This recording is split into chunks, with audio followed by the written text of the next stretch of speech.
नारद जी ने कहा, सुरश्रेष्ठ, एक ही गंगा के आपने दो वेद बतलाए हैं।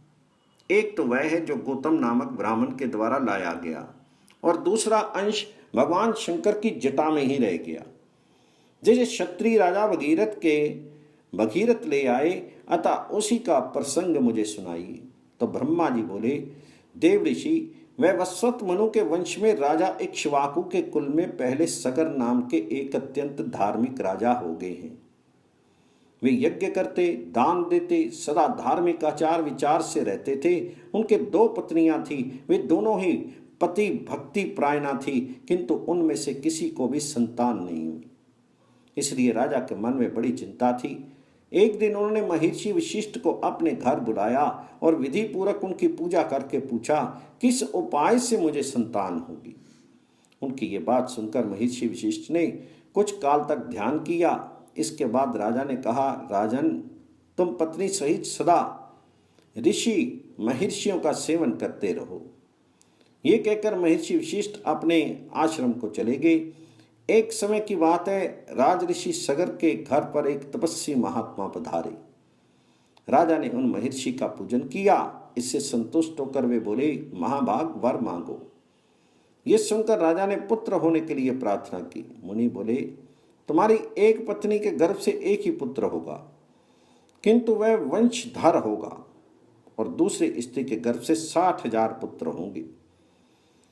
वरदान देकर जब मुनि चले गए, तब उनके कथन के अनुसार यथा समय राजा के हजारों पुत्र हुए। राजा सगर ने उत्तम दक्षिणा से युक्त बहुतेरे अश्वमेघ यज्ञ किए। फिर एक अश्वमेघ यज्ञ के लिए उन्होंने विधि पूर्वक दीक्षा ग्रहण की और अश्व की रक्षा के लिए सेना सहित अपने पुत्रों को नियुक्त कर दिया। अश्व पृथ्वी पर भ्रमण करने लगा। इसी बीच में कहीं अवसर पाकर इंद्र ने उस अश्व को हर लिया और रक्षों को सौंप दिया। राजकुमार घोड़े को इधर उधर ढूंढने लगे, परंतु कहीं भी वह उन्हें दिखाई नहीं दिया। जब उन्होंने देवलोक में जाकर ढूंढा, पर्वतों और सरोवरों में खोजा और कितने ही जंगल छान डाले, मगर कहीं भी उस अश्व का पता नहीं लगा। इसी समय आकाशवाणी हुई, सगर पुत्रो, तुम्हारा घोड़ा रसातल में बंधा है और कहीं नहीं है। ये सुनकर वे रसातल में जाने के लिए सब ओर से पृथ्वी को खोदने लगे। क्षुधा से पीड़ित होने पर भी वे सूखी मिट्टी खाते और दिन रात भूमि खोदते रहते। इस प्रकार वे शीघ्र रसातल में जा पहुंचे। सगर के बलवान पुत्रों को वहां आया सुनकर राक्षस थर्रा उठे और उनके वध का उपाय करने लगे। वे बिना युद्ध किए ही भयभीत होकर उस स्थान पर आए जहां महामुनि कपिल सो रहे थे। कपिल जी का क्रोध बड़ा प्रचंड था। राक्षसों ने वह घोड़ा ले जाकर तुरंत कपिल जी के सिराने की ओर बांध दिया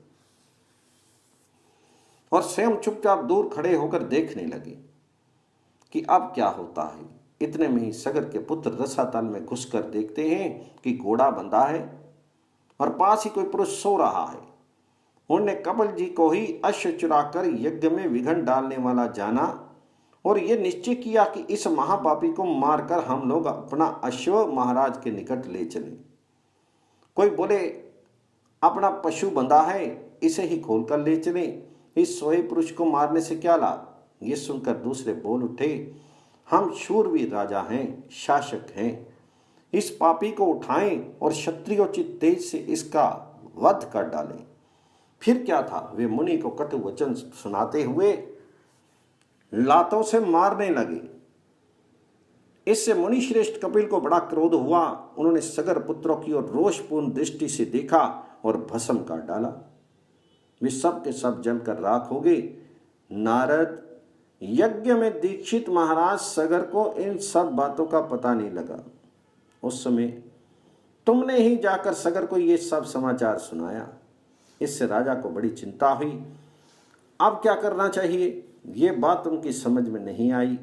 राजा सगर के एक दूसरा पुत्र भी था जिसका नाम असमंजस था। वह मूर्खतावश नगर के बालकों को उठाकर पानी में फेंक देता था। तब पूर्ववासियों ने एकत्रित होकर राजा सगर को इस बात की सूचना दी।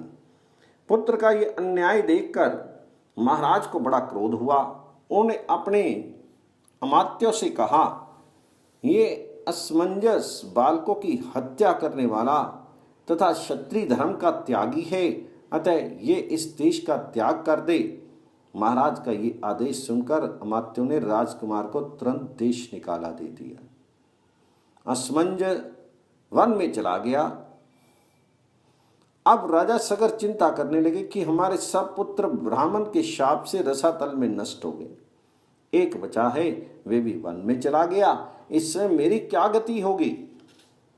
असमंजस के एक पुत्र था जो अंशुमान नाम से विख्यात हुआ। यद्यपि अंशुमान अभी बालक था तो भी राजा ने उसे बुलाकर अपना कार्य बतलाया। अंशुमान ने भगवान कपिल की आराधना की और घोड़ा ले आकर राजा सगर को दे दिया। इससे वह यज्ञ पूर्ण हुआ।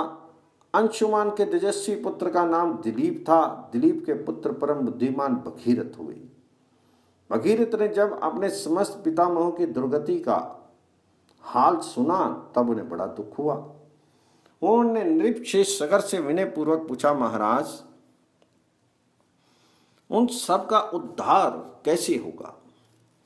राजा ने उत्तर दिया, बेटा ये तो भगवान कपिल ही जानते हैं। ये सुनकर बालक भगीरथ रसातल में गए और कपिल को नमस्कार करके अपना सब मनोरथ उन्हें कह सुनाया।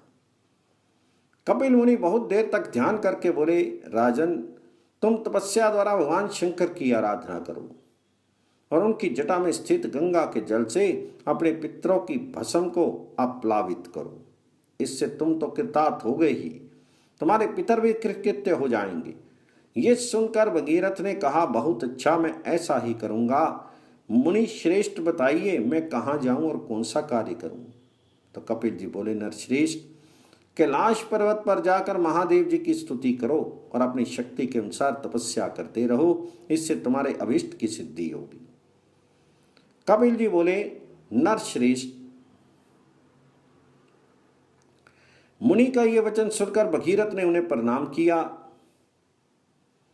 और कैलाश पर्वत की यात्रा की। वहां पहुंचकर पवित्र होकर बालक भगीरथ ने तपस्या का निश्चय किया और भगवान शंकर को संबोधित करके इस प्रकार कहा, प्रभु मैं बालक हूं, मेरी बुद्धि भी बालक की ही है और आप भी अपने मस्तक पर बाल चंद्रमा को धारण करते हैं। मैं कुछ भी नहीं जानता, आप मेरे इस अनजानपन से ही प्रसन्न होइए।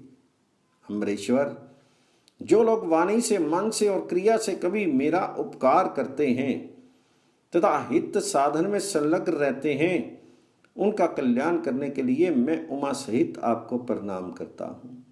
आप देवता आदि के लिए भी पूज्य हैं। जिन पूर्वजों ने मुझे अपने सगोत्र और समान धर्मा के रूप में उत्पन्न किया और पाल पोस कर बड़ा बनाया, भगवान शिव उनका अभिष्ट मनोरथ पूर्ण करें। मैं बाल चंद्र का मुकुट धारण करने वाले भगवान शंकर को नित्य प्रणाम करता हूँ। भगीरथ के ये कहते ही भगवान शिव उनके सामने प्रकट हो गए और बोले, महामते तुम निर्भय होकर कोई वर मांगो। जो वस्तु देवताओं के लिए भी सुलभ नहीं है वह भी मैं तुम्हें निश्चय ही दूंगा।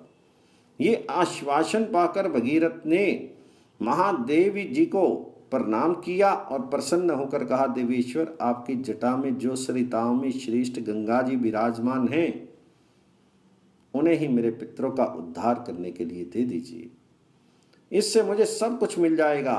तब महेश्वर ने हंसकर कहा, बेटा मैंने तुम्हें गंगा दे दी, अब तुम उनकी स्तुति करो। महादेव जी का वचन सुनकर भगीरथ ने गंगा जी की प्राप्ति के लिए भारी तपस्या की और मन को संयम में रखकर भक्ति पूर्वक गंगा का स्तवन किया। बालक होने पर भी भगीरथ ने बालकोचित पुरुषार्थ करके गंगा जी की भी कृपा प्राप्त की। महादेव जी की कृपा से गंगा को पाकर उन्होंने उनके प्रकर्म की और हाथ जोड़कर कहा, देवी महामुनि कपिल के शाप से मेरे पिता दुर्गति में पड़े हुए हैं, माता आप उनका उद्धार कीजिए। देव नदी गंगा सबका उपकार करने वाली है, वे स्मरण मात्र से सब पापों का नाश कर देती है। उन्होंने भगीरथ की प्रार्थना सुनकर तथास्तु कहा और लोगों का उपकार एवं पितरों का उद्धार करने के लिए भगीरथ के कथन के अनुसार सब कार्य किया। राजा सगर के जो पुत्र भस्म होकर रसातल में पड़े थे उन्हें अपने जल से आप्लावित करके गंगा जी ने उनके खोदे हुए गड्ढे को भर दिया। महामुनि, इस प्रकार तुम्हें क्षत्रिय गंगा का वृतांत सुनाया। ये माहेश्वरी, वैष्णवी, ब्राह्मी, पावनी, भगीरथी, देव नदी तथा हिमगिरी शिखरा आश्रय आदि नामों से पुकारी जाती है।